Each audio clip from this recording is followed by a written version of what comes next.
By the following day, the Wind Duke of the Registers, the Thunder Lord, the Cloud Youth, and the Lightning Mother had all gathered in the skies above China. The Dragon King waited until the hour of C, 9 to 11 a.m., before summoning the clouds, the hour of Wu, 11 a.m. to 1 p.m., to unleash the thunder, the hour of Wei, 1 to 3 p.m., to let the rain fall, and the hour of Shen, 3 to 5 p.m., to bring it to a stop. However, the rainfall measured only 3 feet and 40 drops. He had altered the schedule by an entire hour and reduced the rainfall by 3 inches and 8 drops. Once the rain had ceased, he dismissed the celestial generals and let them return to their posts. Descending from the clouds, he once again took the form of a scholar dressed in white and strode into the bustling streets inside the city's western gate. Without hesitation, he stormed into Yuan Shouqing's fortune-telling shop and, without a word, smashed his signboard, ink brush, ink stone, and everything else in sight. The old fortune-teller sat calmly in his chair, entirely unshaken. Enraged, the Dragon King grabbed a wooden door panel and swung it at Yuan, cursing, "You deceitful charlatan! A fraud who misleads the people. Your predictions are worthless, and your words are nothing but nonsense. You claimed today's rain would fall at the exact hour and measure, yet everything was wrong. And still, you sit there so arrogantly. Leave now, and I might spare your life." Yet Yuan Shoucheng remained unfazed. He lifted his face to the heavens and let out a cold laugh. "I fear nothing. I have no crime to answer for. But you, I am afraid, are the one who has committed a grave offense. Others may be fooled, but not me. I know exactly who you are. You are no mere scholar. You are the Dragon King of Jing River. You have defied the Celestial Emperor's decree, altered the schedule, and tampered with the rainfall. You have broken the laws of heaven. On the execution platform for dragons, I doubt you will escape with your life. And yet, here you are, cursing me." Hearing this, the Dragon King's heart filled with dread. A chill ran through his body, and he trembled in terror. He hastily dropped the door panel, straightened his robes, and knelt before Yuan Shoucheng, pleading, "Master, forgive me. My earlier words were spoken in jest. I never imagined they would turn into reality, nor did I intend to violate the celestial laws. What am I to do? I beg you, please, hold me. But if you refuse, then even in death, I will not let you go," the Dragon King declared. Yuan Shoucheng replied calmly, "I cannot save you. The most I can do is show you a path to rebirth."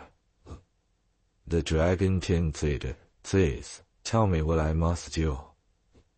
The fortune teller said, "Tomorrow, at the third quarter of the hour of Wu, around 12:45 p.m., you are destined to be executed under the jurisdiction of the human magistrate, Wei Zhen. If you truly wish to preserve your life, you must urgently seek an audience with the reigning emperor, Entr. Wei Zhen serves as his prime minister, and only if the emperor intercedes on your behalf can you hope to escape this fate." Hearing these words, the Dragon King bowed deeply, tears brimming in his eyes, and took his leave.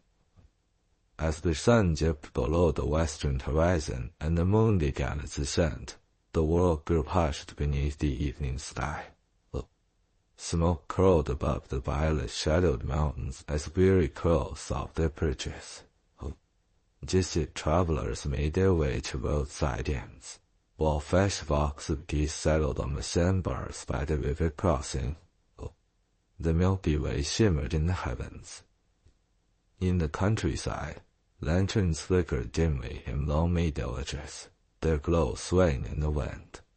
Wisps of incense smoke coiled through the courtyards of Taoist temples, while in slumbering houses, dreamers remained unseen, lost in their visions. Moonlight traced patterns of shifting shadows upon dark mailings, as the stars above twinkled in disarray. The night deepened, and the water clock dripped shadowy, marking the quiet passage of time. Yet the Dragon King did not return to his underwater palace. Instead, he remained in the sky, waiting until just before the hour of midnight. Gathering the last wisps of cloud and drawing in the lingering mists, he descended directly to the gates of the imperial palace.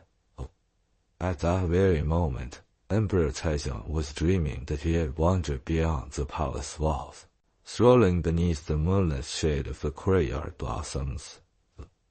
Suddenly, the Dragon King appeared before him, transformed into human form, and knelt in supplication. Your Majesty, save me. Please, save me, he cried. Taizong turned to him and asked, Who are you? And why do you seek my aid? The Dragon King replied, Your Majesty is a true dragon, but I am a mere karmic dragon.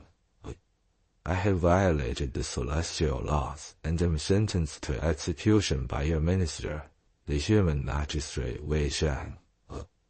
I have come to beg for your mercy. Please, your Majesty, spare my life. The Emperor nodded. If Wei Shan is the one to carry out your execution, then I can certainly intervene. Do not worry, go in peace. Overjoyed, the Dragon King kowtowed in gratitude and departed. By dawn, as the palace drums beat the third watch, around 3 a.m., Emperor Taizong awoke, the dream lingering in his thoughts. As the first light of morning touched the eaves of the Golden Palace, he convened his court, summoning his ministers and officials for the imperial audience. Emperor Taizong of the Cheng Dynasty, Li Shimen, had a dream in which the Dragon King of Jing River appeared before him, pleading for his life. The Dragon King claimed that he had violated heavenly laws and was sentenced to death by Wei Shan. Moved by his plea, Taizong promised to save him. Upon waking, the emperor resolved to summon Wei Shan to court, hoping to delay the execution. That night, Wei Shan observed the celestial signs and received an imperial edict from the celestial emperor, commanding him to slay the Dragon King in his dream.